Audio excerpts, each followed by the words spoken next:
Bonjour et bienvenue. Encore aujourd'hui, on se retrouve pour la résolution d'un exercice de physique. Veuillez lire l'exercice, s'il vous plaît.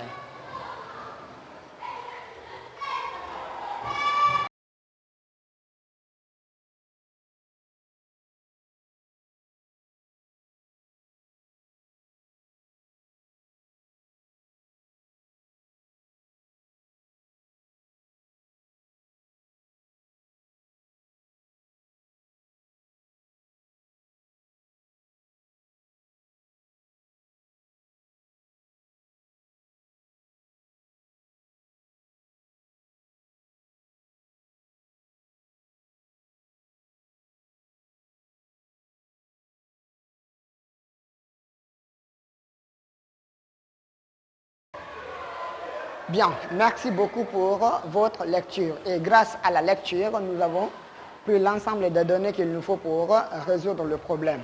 On va commencer par le commencement. Bien, je suis sûr que d'après la lecture, vous avez très bien compris, il s'agit de quoi l'exercice. Nous avons ici la première question, on demande de déterminer la vitesse du mobile à un point quelconque, M, en fonction de la vitesse du mobile au point A, en fonction de G, le rayon et l'angle θ. D'abord, nous allons prendre ça.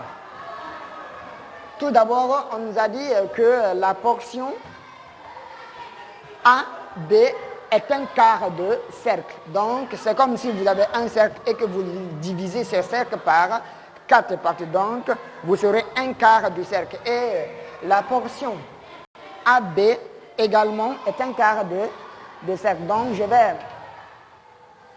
faire le chemin. Attention. Ok, je vais d'abord chercher à préciser ça.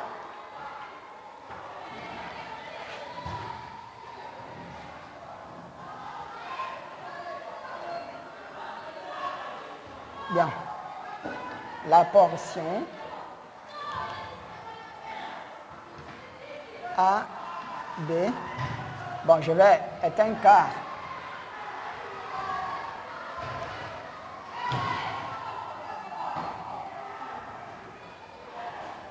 Un quart de cercle. Un quart de cercle. Maintenant, la première question qui se pose, on demande de déterminer l'expression déterminant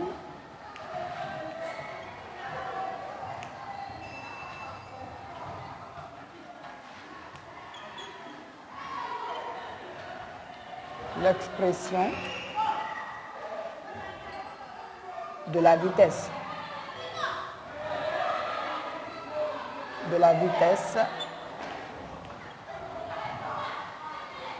Vm tout court, l'expression de la vitesse Vm en fonction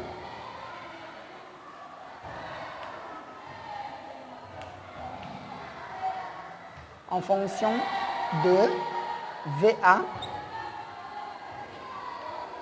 G, R et θ.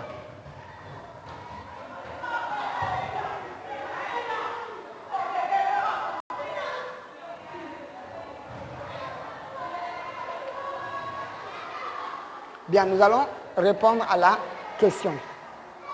Pour cela, je vais d'abord faire le chemin.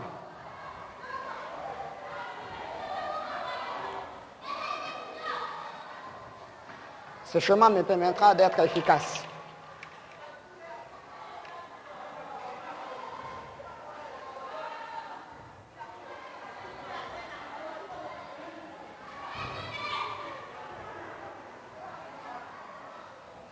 Ok. Bien.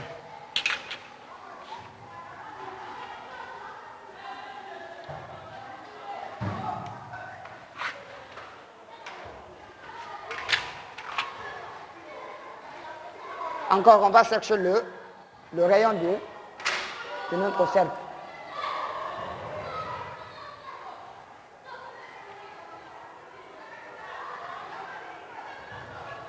Ok.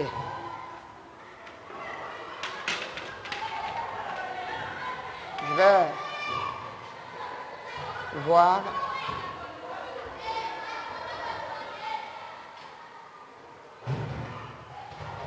D'accord. C'est bon.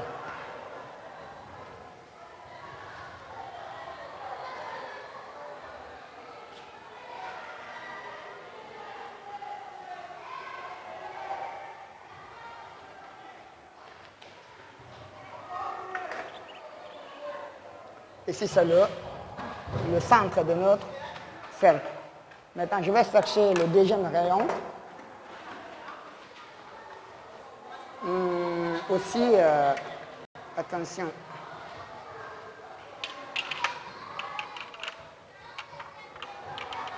Je cherche le deuxième rayon. Comme c'est un quart de cercle, donc les deux rayons doivent être perpendiculaires.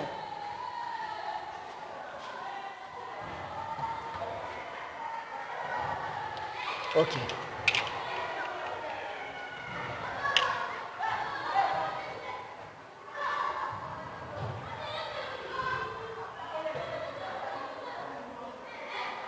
Bien. Bien, nous avons ici le point A. Le point A. Nous avons ici le point B. Et ici, le point C. Maintenant, on va représenter notre mobile. Le mobile est lancé en A avec une vitesse initiale qui est égale à VA, qui est égale ici à 2 mètres par seconde.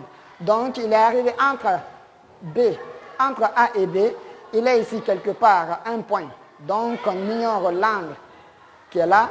Donc, c'est la raison pour laquelle on dit un point quelconque M. Donc, ici, on va assimiler ça à un point matériel. Ici, OK. C'est bon ici.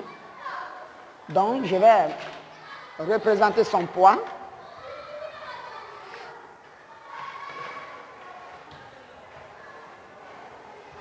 Bien. Son poids, P, vecteur, et ici, je vais chercher encore un rayon ici. OK.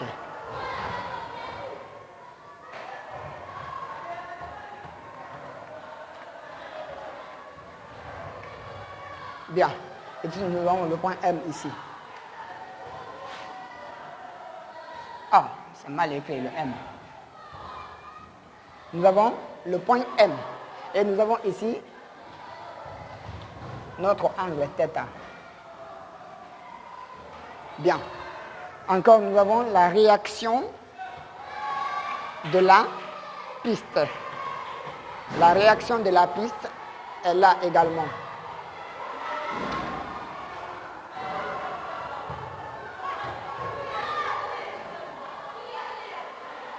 OK. Comme ça, la réaction normale de la piste. Donc, je crois que ce sont les deux forces agissantes. Maintenant, c'est ça le chemin. Maintenant, je vais essayer de préciser le système. Pour la résolution d'un problème de physique, il faut toujours que vous précisez le système. Encore le référentiel d'étude. Encore, il faut un repère approprié. Donc, le repère qu'il vous faut pour faire la projection. Donc, vous ne devez pas oublier ça. Le système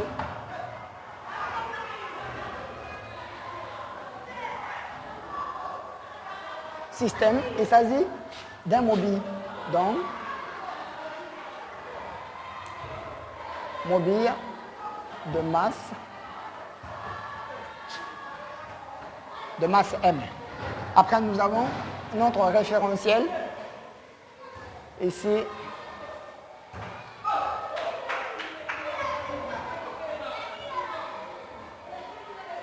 référentiel terrestre. Terrestre, on va considérer comme Galilée.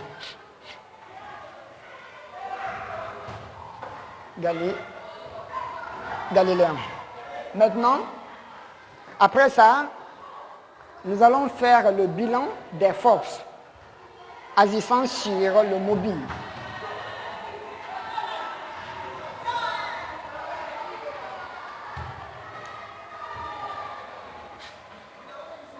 Bilan des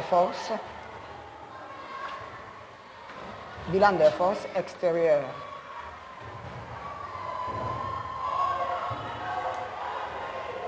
Bilan des forces extérieures. Nous avons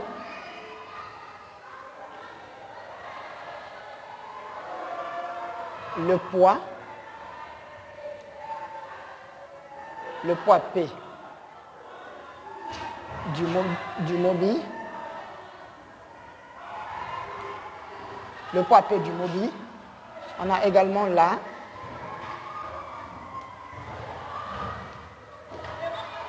la réaction normale de la piste.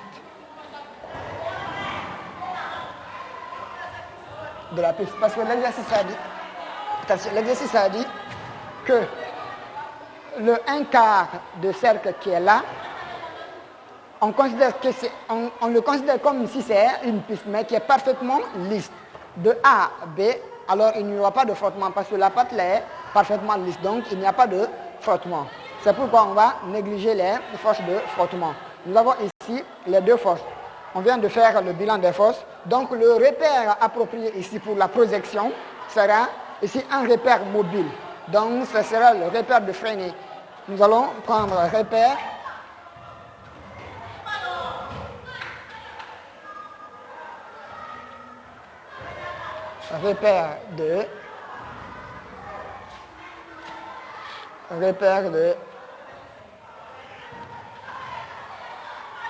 de base. Donc, de base, après tout, nous allons replanter le repère qui sera de base M, parce que ici, nous avons le centre du repère serait ici, alors l'origine c'est M, le point M. Maintenant, N pour la normale, l'accélération normale. Nous avons encore le vecteur unitaire U pour l'accélération tangentielle. D'accord. Maintenant, nous allons établir maintenant ce qu'on va faire. La première question, on demande de déterminer l'expression de la vitesse Vm à un point quelconque M, Vm. Maintenant, qu'est-ce que nous allons utiliser ici? Quel théorème? Le théorème de la variation de l'énergie cinétique ou le théorème du centre d'inertie? Bien, la question est relative à la vitesse. La question qu'on nous pose, c'est de déterminer la vitesse. Alors là, le théorème de la variation de l'énergie cinétique implique directement la vitesse entre les deux points A et M. Donc, on va utiliser ce théorème pour déterminer la vitesse. Bien. Donc, il n'y a plus de place, donc je vais noter ça ici. Appliquons.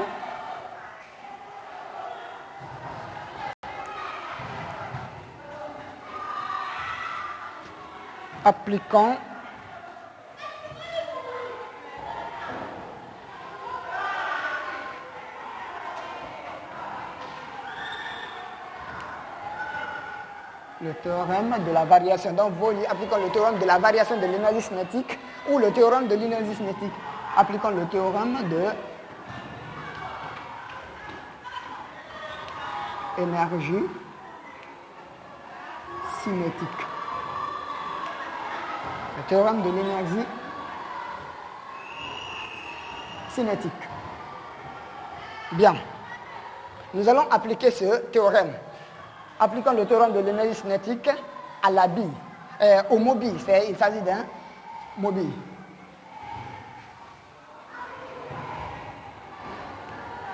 Au mobile. Entre quel point et quel point? Entre le point A et le point M.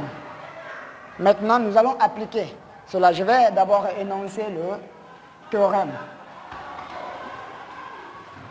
Le théorème, j'énonce la variation de l'énergie cinétique. Cela égale à la somme de tous les travaux, la somme des forces, bien, la somme, la variation de l'énergie cinétique égale ici à la somme des forces, des travaux des forces extérieures. Donc les forces extérieures, c'est le poids et la réaction. Donc ça c'est l'énoncé du théorème. Et dans notre cas ici, nous avons quoi? C'est entre A et B, comme on a précisé entre A et B. Donc la variation, on trouve alors que la variation de l'énergie cinétique entre le point A et M, entre A et M, égale encore à la somme des travaux des forces extérieures.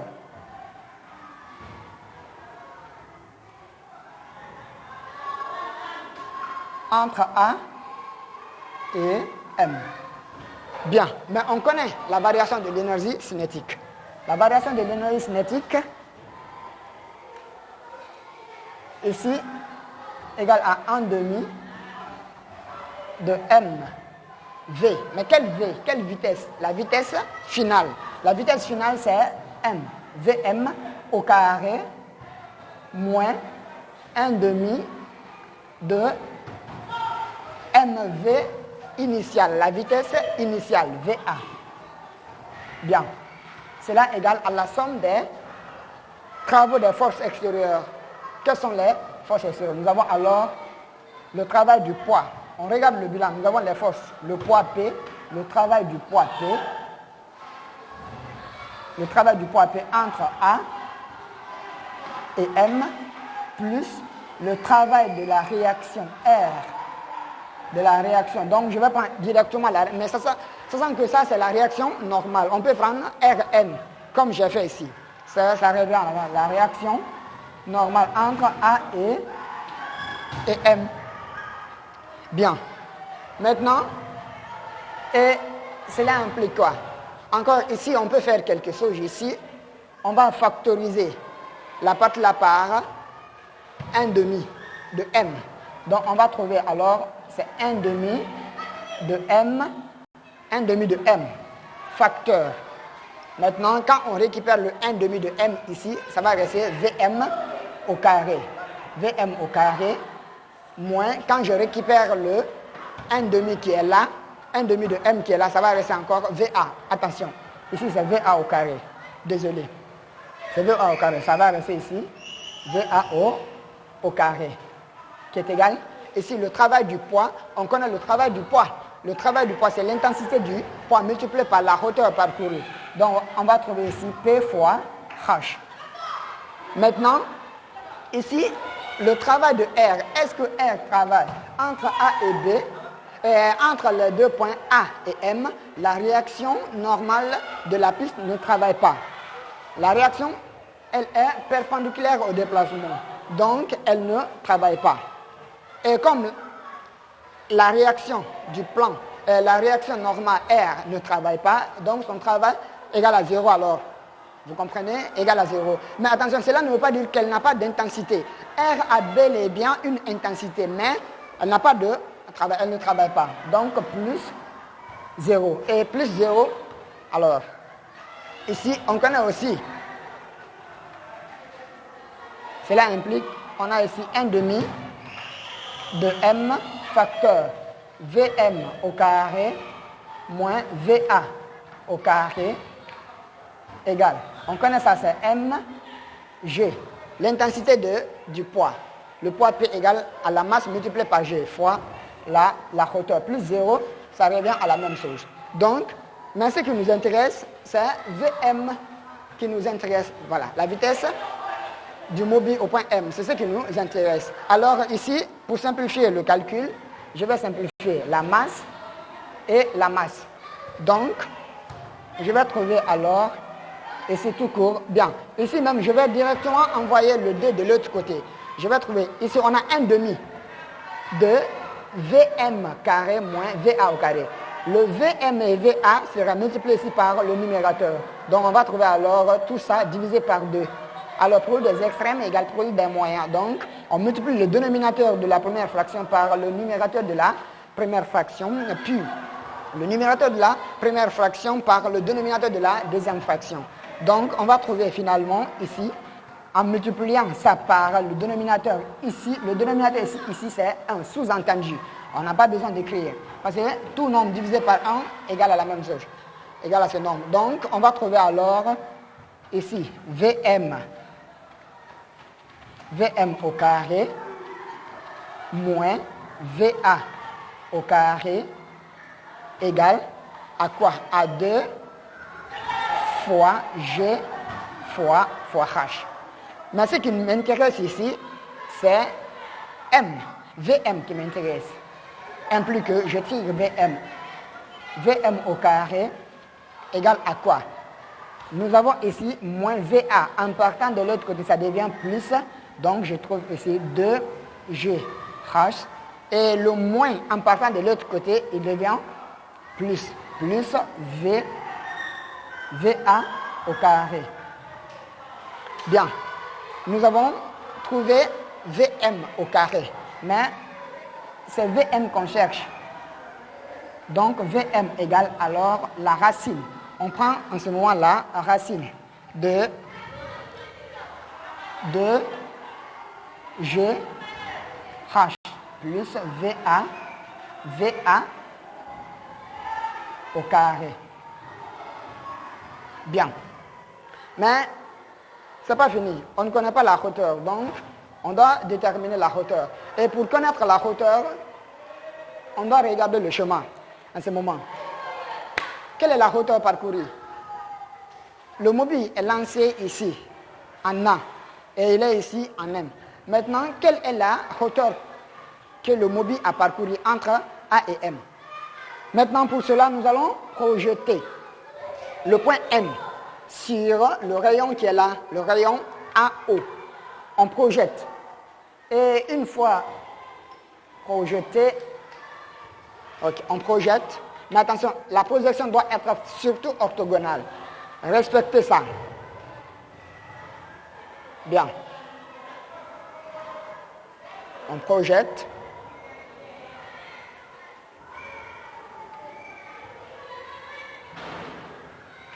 OK.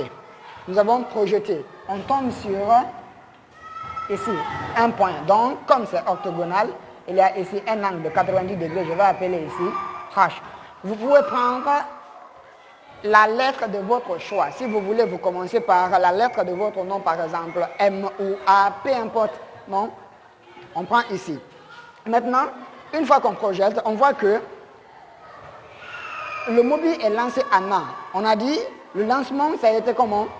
Vertical et dirigé vers le bas. Donc, le fait qu'il quitte en A et venir ici, alors il va parcourir une distance, appelée ici la hauteur. Et cette hauteur, c'est ce qui est là.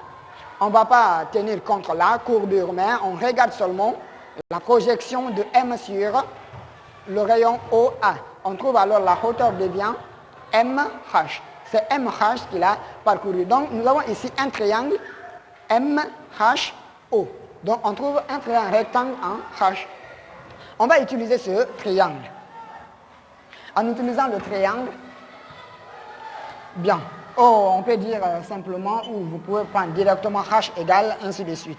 Donc, ici, je vais prendre que H, donc je dis section,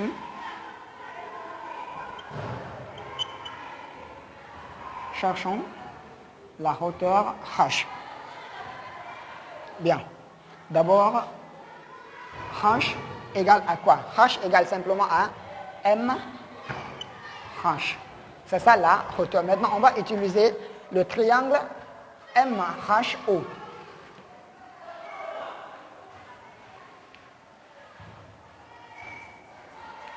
Donc, d'après le triangle,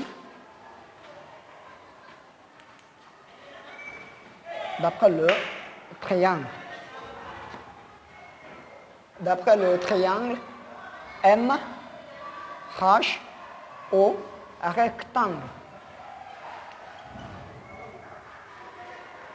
Rectangle en quoi? En H. Rectangle en H, on a bien. Maintenant, on va regarder le triangle. Vous savez pourquoi je vous ai dit que vous devez faire en sorte que la projection soit orthogonale? C'est pour retrouver encore l'angle qui est là. C'est très très important. Vous devrez chercher à savoir comment repérer les angles de même mesure. L'angle θ qui est là, c'est le même angle qui est là. Donc je vais prendre la même couleur. θ qui est là, c'est exactement le même θ qui est là. C'est très important. Et dans les cas où vous projetez d'une façon non respectée, au cas où vous vérifiez ici avec le rapporteur, vous allez trouver qu'il y aura une différence entre les deux mesures. Donc, ça ne va pas donner. Encore si vous n'avez pas la maîtrise de distinguer les angles de même mesure, par exemple, vous prenez ici comme l'angle, alors la partie là deviendrait le côté opposé. Et c'est le côté là qu'on cherche, MH. Et d'après le triangle, on va trouver alors si vous considérez la partie là comme l'angle θ, alors on va trouver ici sera le côté opposé. Et si l'angle θ c'est ça, alors ça devient le côté adjacent. Donc faites beaucoup attention par rapport à cela. Vous devez chercher à savoir comment repérer les angles de même mesure. Maintenant, nous avons trouvé ici le triangle maintenant. Donc on a le côté adjacent. Comme il s'agit de côté adjacent, on va utiliser le cosinus. On a le cosinus de l'angle θ égale, le cosinus c'est le côté adjacent M, MH, le côté adjacent MH sur l'hypoténuse. L'hypoténuse c'est MO, et MO encore c'est le rayon, MO. Donc je vais noter ça ici, la hauteur, bien c'est la hauteur H. Nous avons MH égale à la hauteur. Donc ici, H sur MO. MO, c'est le rayon. Le rayon du cercle. Donc, ce qui implique que c'est la hauteur qu'on cherche. H égale alors à R fois cosinus de l'angle θ.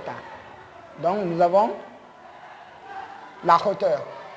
Et on va remplacer dans la formule. Donc, je vais rappeler que Vm égale à la racine de 2G H plus VA au carré. Bien. Ce qui implique que Vm, donc je vais noter ça ici. C'est bon. Implique que Vm égale à 2G H. On connaît maintenant H. H c'est R fois cosinus de l'angle θ plus VA au carré. Bien. Est-ce qu'on peut encadrer? On va voir si on peut encadrer. La question, c'est de déterminer la vitesse Vm en fonction de VA. Nous avons trouvé VA. G, nous avons trouvé G. R, nous avons R. Et θ, nous avons bien sûr θ. Donc, on peut encadrer. On peut encadrer cette partie-là. Ça, c'est la première question. Maintenant, et encore la question qui se pose, après ça, on demande de déterminer VB. C'est-à-dire on va maintenant en déduire VB à partir de ça. On a demandé de faire l'application numérique en B. Donc, application numérique au point B.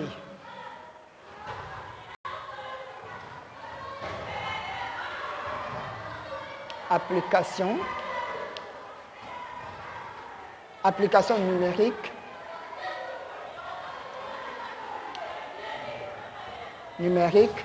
en B ou au point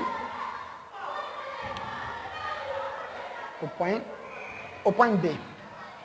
Maintenant, ce que vous allez remarquer, ici on est au point M. Nous avons trouvé Vm. Maintenant, au point B, on va trouver VB. Maintenant, regardez, que devient alors θ?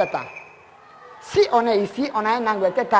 Alors, on descend, θ diminue, ainsi de suite, jusqu'à Vm. En m, la valeur de θ, la mesure là, s'annule. Ça devient alors, ça dit la position, c'est ici. Donc, θ va s'annuler. Alors, le mobile va prendre la position BO. Donc, il sera aussi, il va se confondre au rayon. Donc, l'angle là va s'annuler. La mesure de θ devient alors 0. On va signaler ça. On dit en B,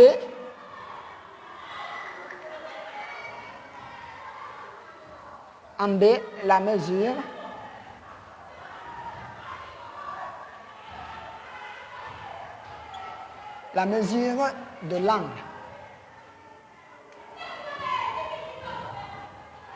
de l'angle θ égale à 0. Donc, la mesure de l'angle θ s'annule, ça devient 0. Et maintenant, on trouve finalement, pour l'application numérique, au lieu de Vm, on prendra automatiquement VB.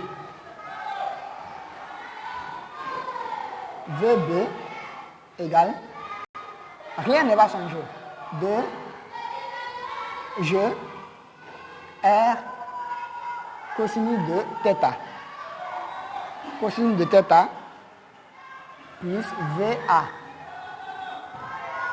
au carré. Donc,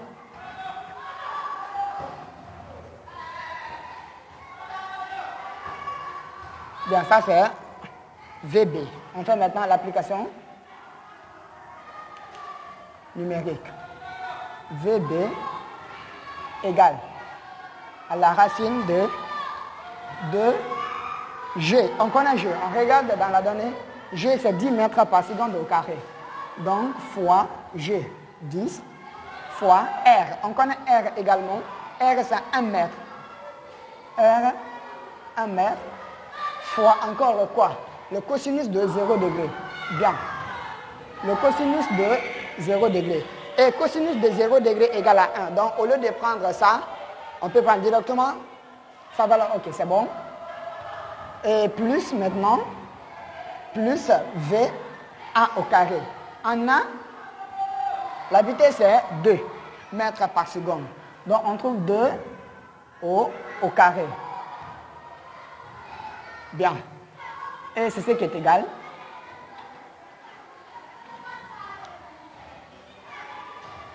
Ici. 2 fois 10, c'est 20. On trouve 20. 20 multiplié par 1, c'est la même chose. Cosinus de 0 degré, c'est 1. Donc, 20 multiplié par 1 encore, c'est la même chose. Plus 2 au carré, c'est 4. 2 au carré égale à 4. Cela égale à la racine de 24. Et la racine de 24, je crois que c'est simple, parce que la racine de 24 est comprise entre 4 au carré et 5 au carré. Donc, je vais trouver ici, c'est pas si strictement égal, hein, je prends à peu près égal à 4,9. Donc, VB égale sensiblement égal à 4,9 mètres par seconde. Bien. Ça, c'est la vitesse du mobile au point B. Maintenant, après ça, on prend 2,1. On demande encore d'établir l'expression littérale de la réaction en fonction de quoi? M, G, R, θ et VA. Donc, nous allons déterminer ça.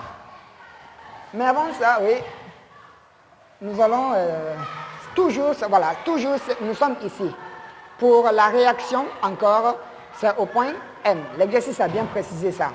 Donc, nous allons établir son expression littérale. 2, c'est 1, 2. 1, 2. Déterminons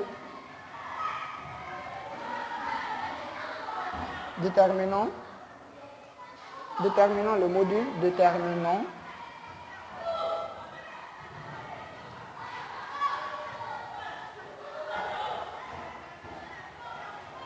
le module de R en fonction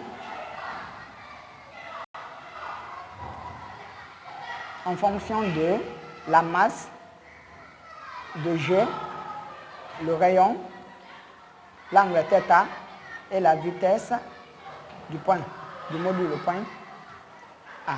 Bien, je souligne ça.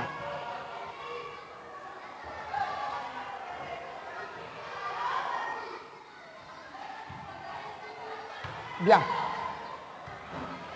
Et la question, c'est ça. Il s'agit du même système, même ainsi de suite.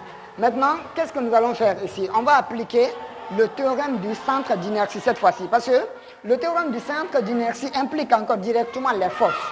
Ici, nous avons la force de la réaction R, le poids. Donc, et pour nous, le théorème du centre d'inertie nous dit, lorsqu'on fait la somme de toutes les forces extérieures, on va trouver que cela va nous donner la masse multipliée par l'accélération du centre d'inertie de notre mobile. En plus, il s'agit d'un plan circulaire. Donc, nous avons ici l'implication de l'accélération. Parce qu'on parle de mouvement circulaire, il y a forcément d'une accélération centripète, également une accélération tangentielle. C'est la raison pour laquelle nous allons appliquer ce théorème. Ici, on va appliquer le théorème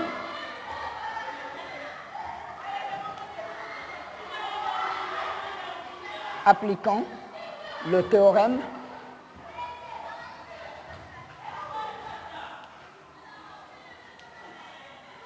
du centre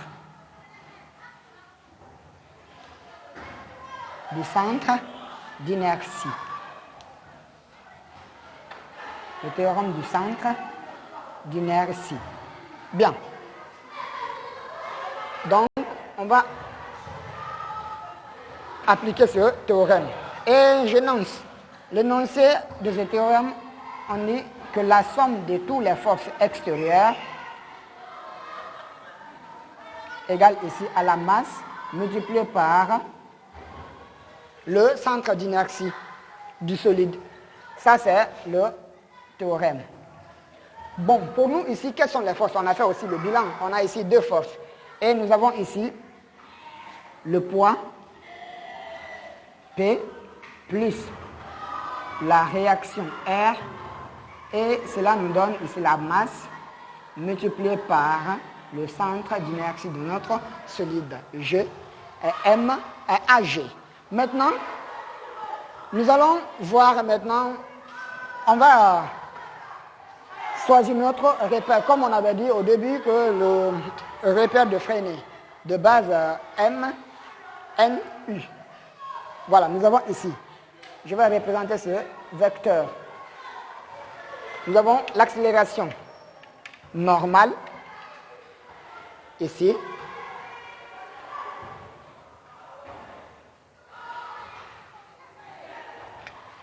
Nous avons ici vecteur unitaire n, vecteur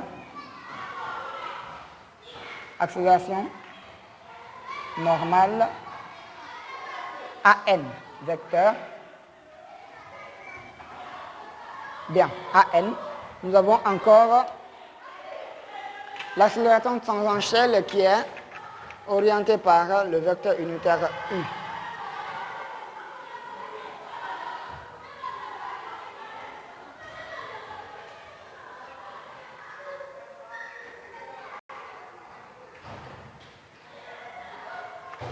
Bien.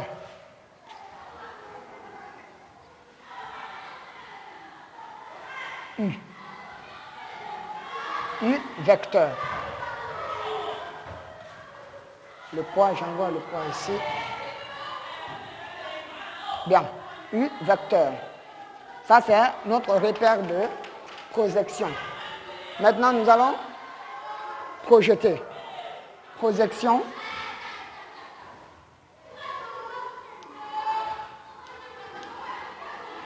Projection. Bien. Bon, ici, si vous voulez, vous pouvez projeter sur les deux axes. Mais ici, pour nous, cela ne nous sert à rien parce que, d'accord, je vais projection dans le repère.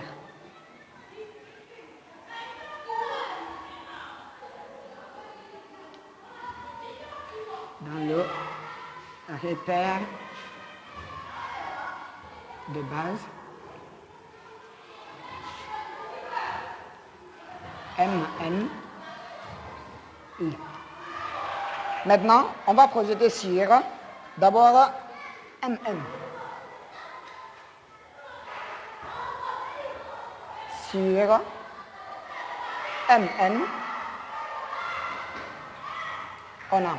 Sur MN, on va trouver PN plus RN, cela égale à M à N, l'accélération normale.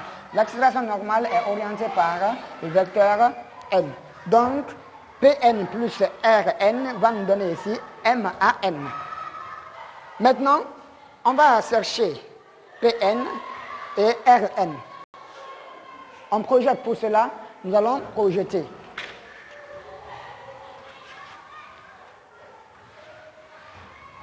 Pn égale. Bien. On va projeter. On va projeter sur quel axe? M, N. Bien. On projette le poids P. Pour la projection du poids P, nous avons ici, c'est le même repère qui continue ici.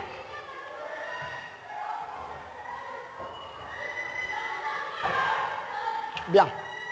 C'est le même repère qui continue, l'autre aussi continue, ainsi de suite. Maintenant, regardez, le poids P et N, ils sont opposés.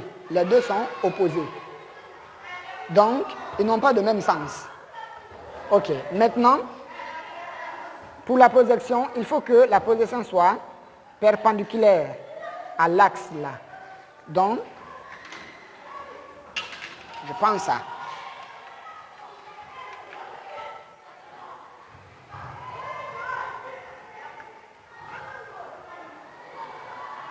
Ok.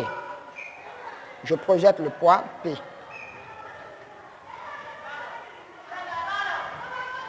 Bien. Nous avons trouvé ici un angle de 90 degrés également. On a un angle de 90 degrés ici. La projection, elle est perpendiculaire. Maintenant, le poids P égale à quoi alors? P, c'est ici. La partie là, Pn, c'est ici. Pn. Donc, et l'angle qui est là, c'est exactement le même angle qui est ici. Θ qui est là, c'est le même angle θ qui est là. Je pense ça. Même couleur. Ici. C'est l'angle θ qui est là. L'angle qui est là, c'est ce qui est ici. Bien. Et encore, nous trouvons quoi? Pn est comme par rapport à l'angle. Donc, il s'agit du côté adjacent. Donc, c'est le côté adjacent. Et si c'est le côté adjacent, on a dit c'est le cosinus. On prend cosinus de l'angle θ égale côté opposé. Côté adjacent, pardon. Le côté adjacent, c'est Pn. Pn sur l'hypoténuse. L'hypoténuse, c'est le plus grand côté, le poids P. Implique que Pn égale alors à quoi? À P fois cosinus de l'angle θ. C'est ça le poids. Maintenant, R égale. N égale. Encore, on va regarder pour la projection de N, de R. On a ici, R est comment par rapport au vecteur N. Alors, ils sont collinaires et aussi ils sont dans le même sens. Même sens, même direction. Donc, Rn égale simplement l'intensité de R. Donc, on trouve aussi que Rn égale à R. Bon, je veux dire car R est collinaire au vecteur N, simplement. Maintenant, comme nous avons trouvé ça, on peut remplacer maintenant ici. On a trouvé, non voilà, ici, Pn, Rn. On peut remplacer. Ok.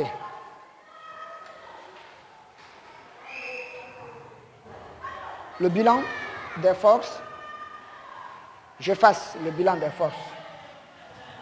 Ici. Bien.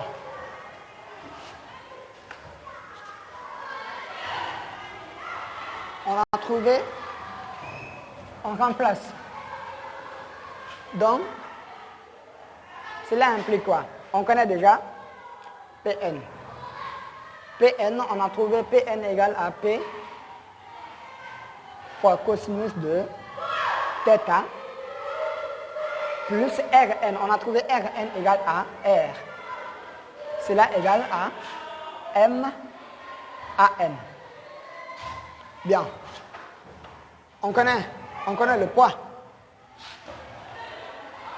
Cela implique que le poids c'est mg, donc fois cosinus de θ plus R. Ok, c'est bon. Je tire ici R directement après maintenant.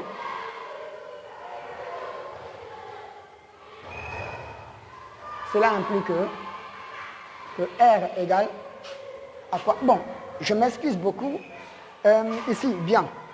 Ici, j'avais dit au début que le poids est opposé. Donc si le poids est opposé au vecteur, les deux vecteurs sont opposés, alors c'est le signe... Ah non. Ici, nous avons moins. Bien, ici, c'est moins. Encore ici, nous avons ici moins. Voilà. Ça, c'est très, très important. Pourquoi nous avons pris moins? Parce que ils n'ont pas le même sens. S'ils étaient dans le même sens, alors on allait prendre le signe de P+. Maintenant, comme R et N sont dans le même sens, donc c'est pourquoi on a pris directement l'intensité de R. Et s'ils étaient opposés, on allait prendre encore moins R. Donc, merci. Alors on trouve ici, il y a moins ici. Bien. Moins. Maintenant, implique que R égale à quoi? Quand on tire R, on va trouver ici d'abord M à N. Maintenant, le moins P qui est ici, moins P cosinus de θ, on va l'envoyer de l'autre côté. En partant, ça devient alors plus P fois cosinus de θ. Bien joué. Maintenant, cela implique quoi? On connaît le poids P. On connaît P. On trouve R égale à quoi? P c'est mg. Maintenant, ça c'est P fois cosinus de θ plus M à N. Bien. C'est-à-dire ici, j'ai commencé par la partie là, parce que ce sont tous les deux positifs. J'ai commencé par la partie là. Donc, j'ai terminé par M à N. Et nous avons trouvé quoi? Nous avons trouvé M. On connaît accélération aussi. Donc, et accélération normale égale à quoi? Accélération normale, c'est la vitesse au carré divisé par le rayon. Mais pour nous, nous sommes à quel point? Point M. Donc, on parle de Vm alors. Vm au carré sur R. Et R, c'est petit r. L'exercice a donné le rayon. On peut maintenant remplacer. Implique que R égale à M fois G fois cosinus de θ plus M fois A. A, on a trouvé A c'est Vm au carré sur R, le rayon. Et on peut factoriser par M. Implique que R égale à M facteur. Quand je récupère le M qui est là, ça va rester la partie là. G fois cosinus de θ plus quand je récupère le M qui est là, ça va rester encore Vm au carré sur R. Bien. Mais ce n'est pas tout. Ce n'est pas fini. Donc, je vais effacer encore ici. Bien. Ici, on a trouvé R en fonction de... Bien, on a dit en fonction de... L'exercice a dit R en fonction de quoi et quoi? Oh. Voilà, en fonction de mg, On a trouvé M, G, R. Le rayon, on a le rayon θ, on a θ, VA. Mais ici, on a trouvé VM. Donc, on n'a pas besoin de VM, plutôt VA. Mais par ailleurs, on connaît aussi l'expression de VM. Regardez, on avait déterminé VM en fonction de VA quelque part. Bien joué. Ici, l'expression de VM. Bien, on va remplacer directement VM ici par son expression. On trouve donc M plus que R égale à M facteur G fois cosinus de θ plus ok. Nous avons ici VM est là. C'est-à-dire nous avons l'expression de VM ici et nous avons ici VM au carré. Donc VM au carré, on va trouver que VM serait alors quelque chose comme ça. C'est-à-dire VM. C'est ça, l'expression de VM. On prend l'ensemble de ça. Le radical fait partie. Donc, tout ça est au carré parce qu'on a dit VM au carré. Et maintenant, quand on simplifie le carré et le radical, on va trouver exactement le nombre qui est sous la racine. Et le nombre qui sera sous la racine, c'est ça qui est là. Donc, on a 2G R cosinus de θ plus VA au carré sur le rayon. Le rayon ici, bien. Sur le rayon R. Ok, je ferme.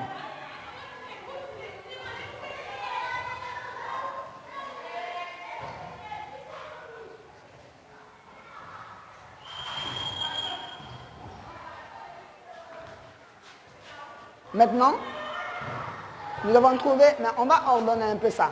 On a trouvé, mais il faut qu'on ordonne un peu. Je trouve, cela implique que R égale à M facteur G fois cosinus de θ plus, ici, ce que je peux faire, je vais trouver ici 2 GR cosinus de θ sur R plus, c'est-à-dire j'ai scindé les deux fractions.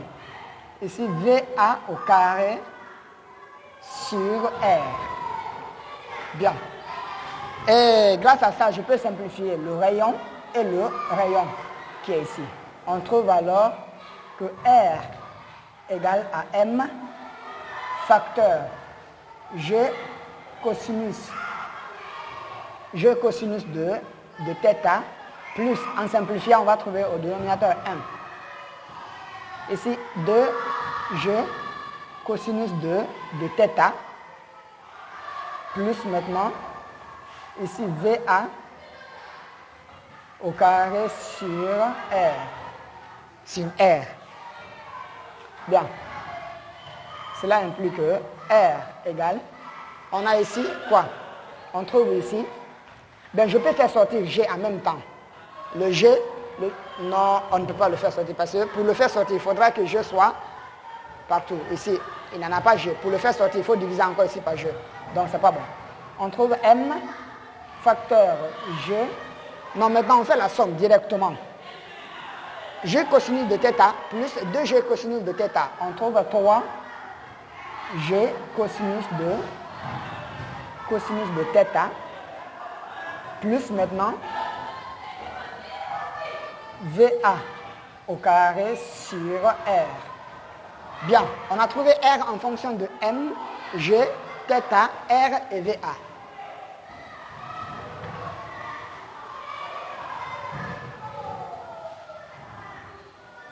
Et si vous voulez également, vous pouvez remonter le R, donc en remontant, vous allez trouver alors VA au carré fois R puissance moins 1. Ce n'est pas aussi grave. Bien. Nous avons trouvé R en fonction de ces différentes valeurs. Maintenant, on demande de déterminer, de faire l'application numérique aussi en B. Donc, je vais effacer l'application.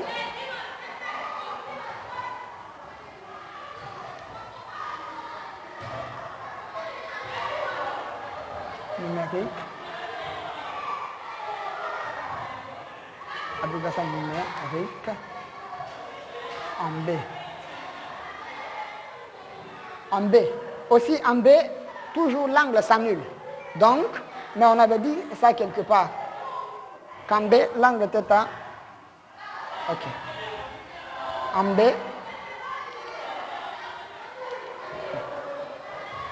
En B. La mesure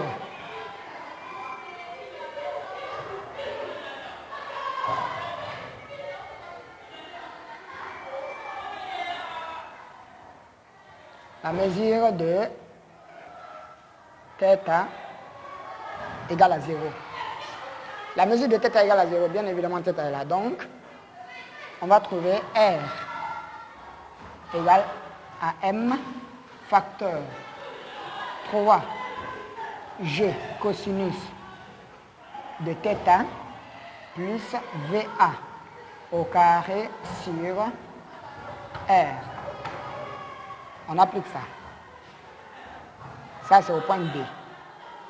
Donc,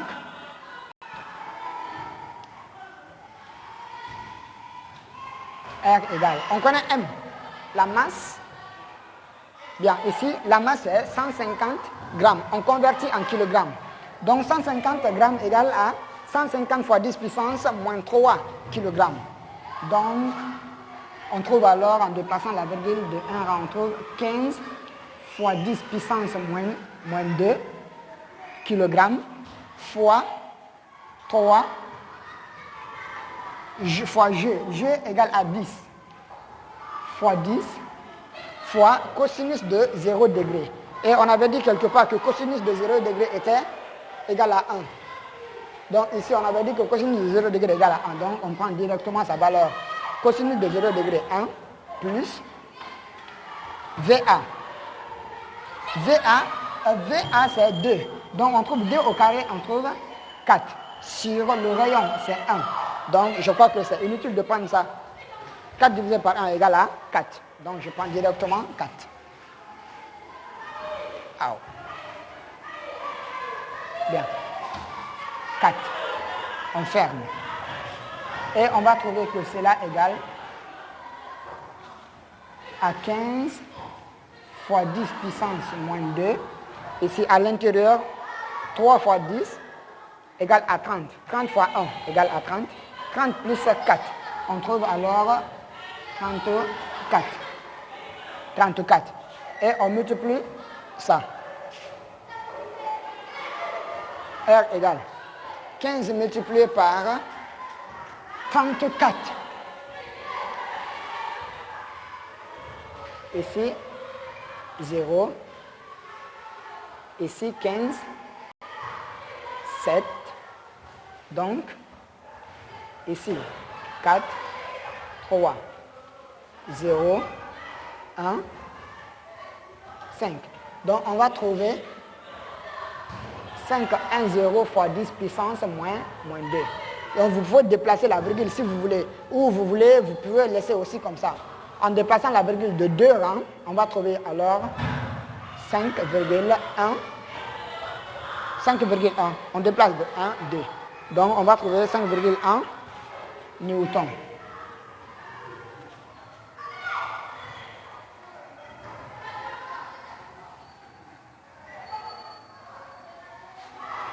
D'accord. Maintenant, après ça,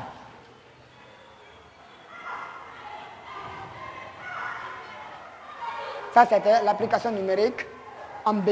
Après ça,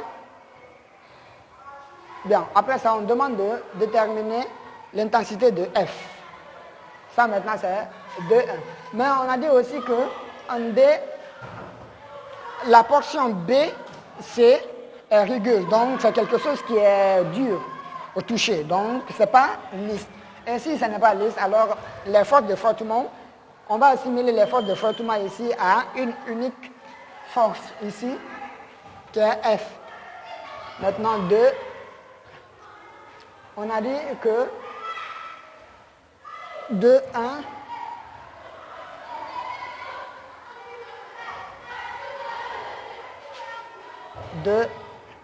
ok, j'écris 2, la portion, mais il n'y a pas d'espace là. La portion B, C est rectiligne.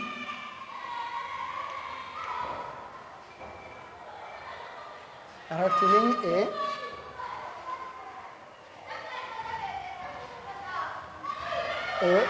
rugueuse.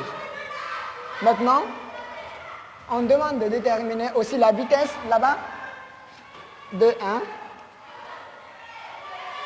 que la vitesse VC égale à 2 mètres par seconde. Ici, la vitesse du mobile au point C, c'est 2 mètres par seconde. Maintenant, on va déterminer F. Calculons VC égale à 2 mètres par seconde. Calculons F.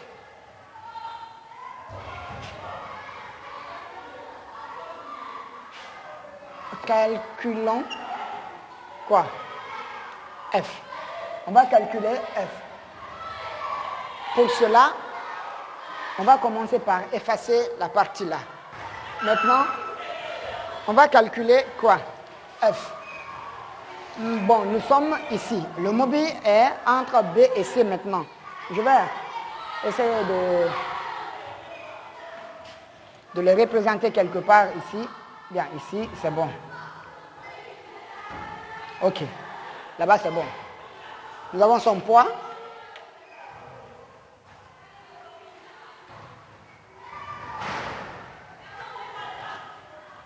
Son poids P. La réaction du plan.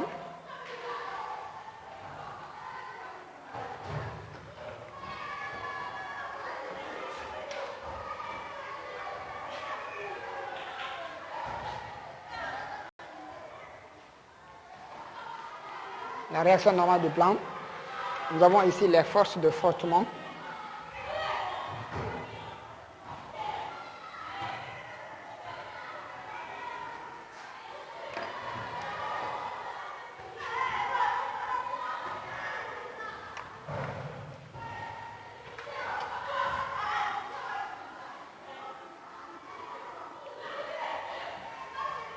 Bien, nous avons les forces de frottement et la vitesse dans l'autre sens. L'autre sens.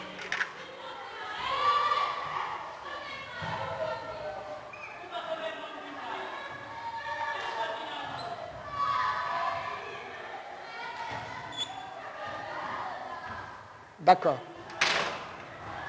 C'est ça. On va alors faire le bilan pour cela. Bilan.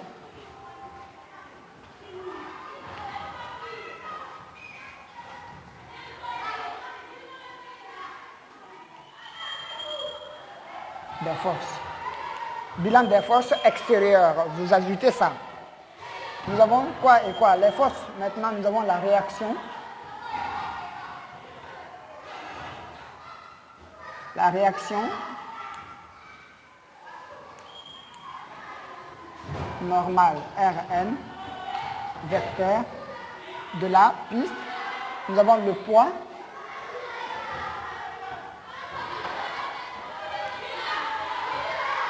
Le poids P du mobile. Nous avons également les forces de frottement.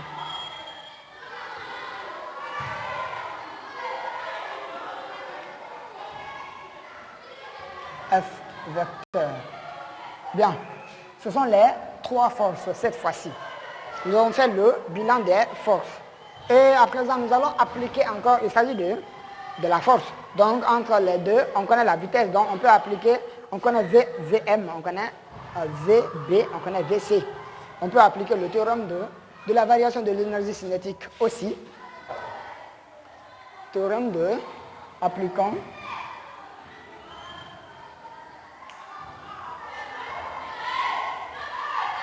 Appliquons le théorème.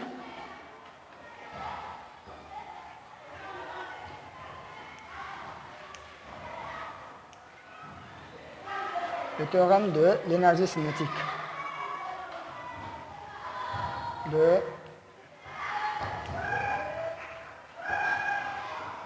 théorème de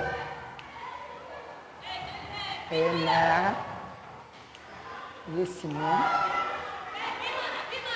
cinétique. Le théorème de l'énergie cinétique au mobile. Au mobile entre quoi et quoi? Entre le point B, entre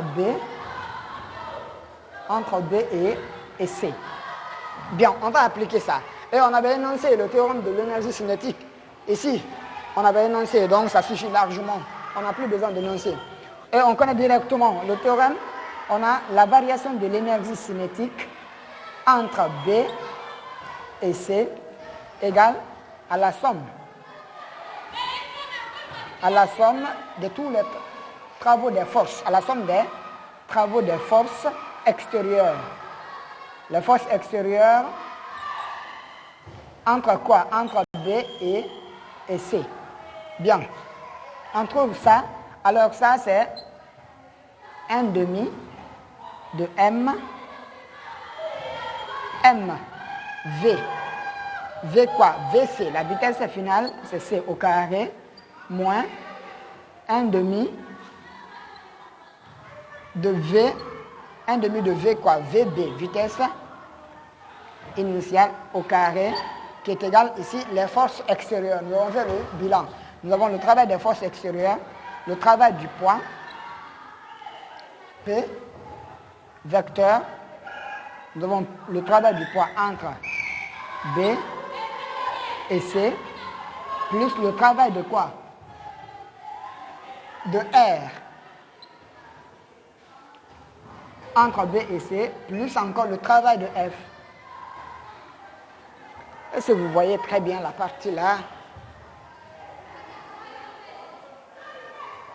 C'est-à-dire nous avons le travail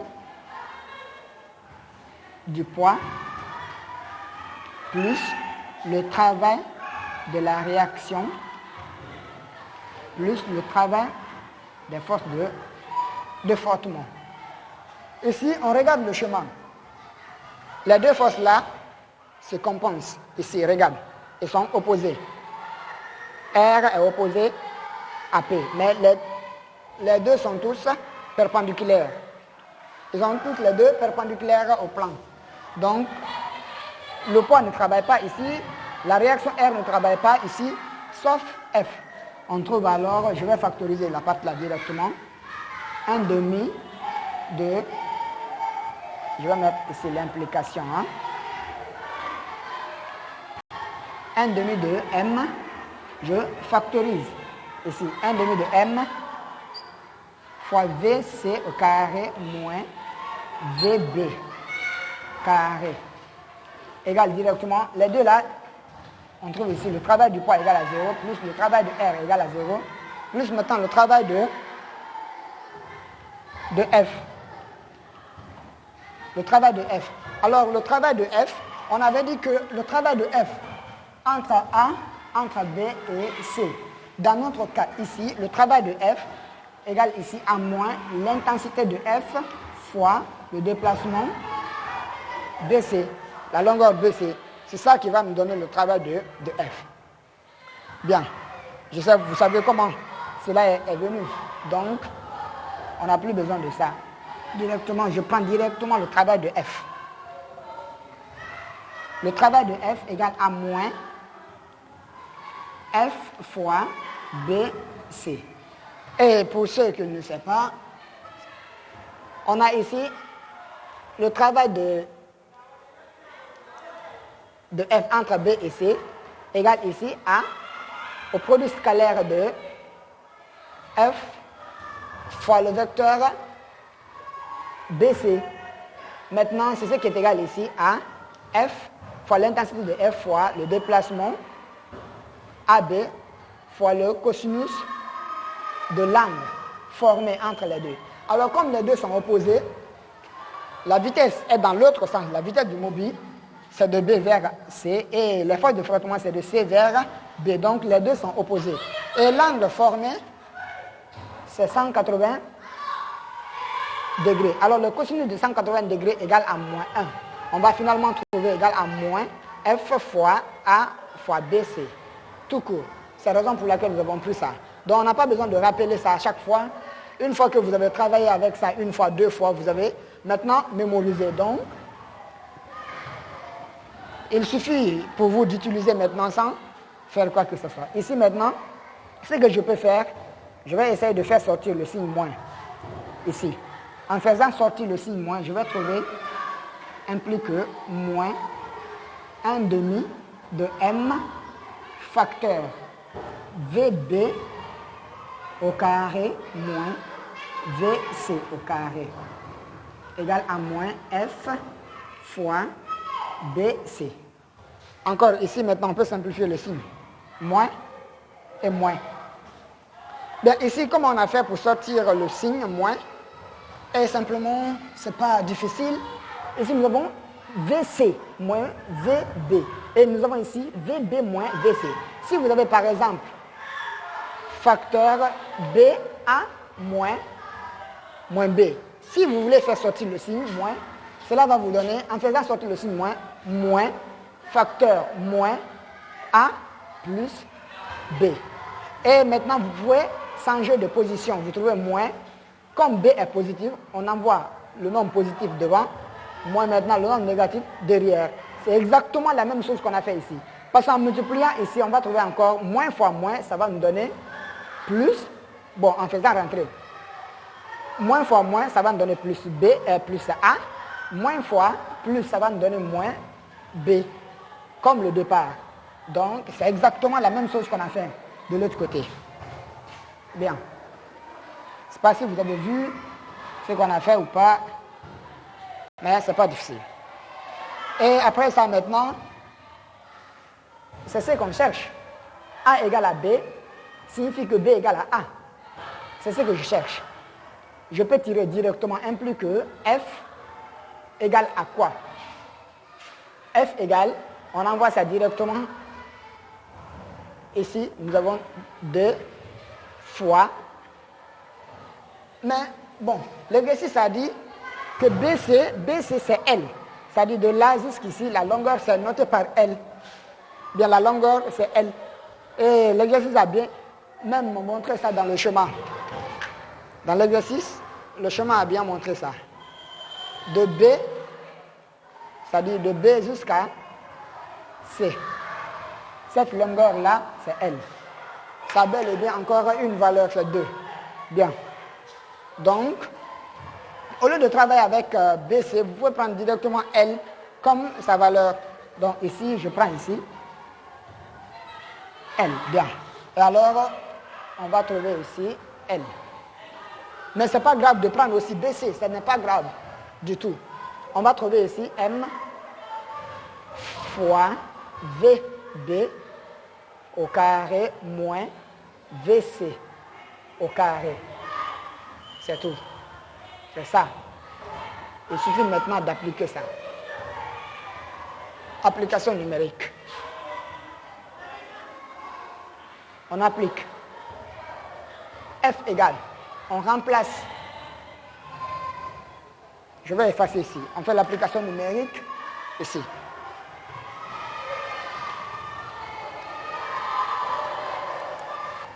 On a F égale. On remplace maintenant M. La masse, bien, la masse, on a dit c'est 150. On avait, ici on avait, convertir ici en kilogrammes, bien. On a trouvé, non, ce n'est pas là, 20. C'est ici 15. Fois 10 puissance moins 2, facteur VB. VB, on avait calculé VB. On avait calculé VB quelque part. Bien, on avait calculé VB. On a effacé. Mais je crois qu'on avait trouvé 4. Hein? 4,9 au carré moins VC. Moins VC. VC, c'est ce qui est là. VC, c'est ce qui est là. 2O au carré. Donc, je crois que vous avez compris ça. VB au carré moins VC au carré. Je vais prendre directement leur valeur. Leur valeur directement. C'est bon, sur 2 fois L. L, c'est 2. 2 fois L. C'est là égal à 15 fois 10 puissance moins 2 facteur. Ici, 4,9 au carré égale, c'est 23, et quelques. Donc, on peut arrondir. C'est à peu près égal à 24. 24. Donc, on va trouver ici 24 moins 2 au carré, c'est 4. Donc, 24 moins 4 égale à 20. Je prends directement 20. 20. Sur 2 fois 2, c'est 4.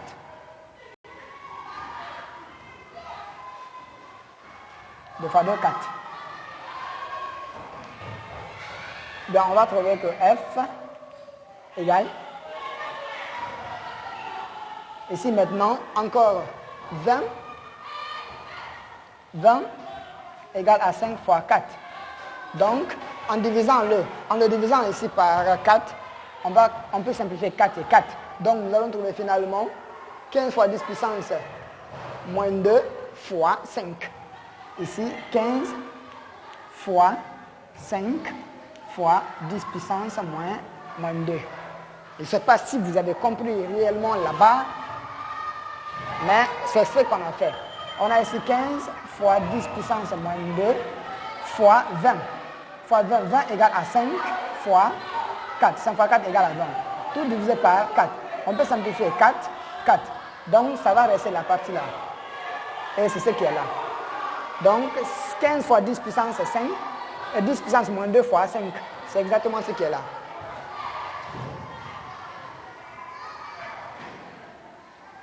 Maintenant, c'est là égal. On multiplie les deux là. On trouve 75. Hein? Oui. 5 fois 15. On trouve 75. 115 fois 10 puissance moins 2 est égal, vous pouvez garder comme ça aussi. Ou vous pouvez déplacer encore la virgule de 2 rangs. On déplace ici et ici. Donc on va trouver 0,75. Et F égale à 0,75. L'intensité de F. Newton. Bien. Ça, c'est F. Et on demande de calculer le travail de F aussi. Et son travail, c'est simple maintenant. Son travail, on avait même déterminé le travail de F. Bien. On avait dit le travail de F, c'est l'intensité de F moins l'intensité de F fois la longueur. Et on connaît maintenant l'intensité de F, c'est ça. Fois maintenant la longueur L. On connaît aussi la longueur. Donc, calculons l'intensité. Calculons le travail de F. Calculons le travail de F. Le travail de F égale à quoi? Moins l'intensité de F fois la longueur L. C'est ça son travail. On applique ça.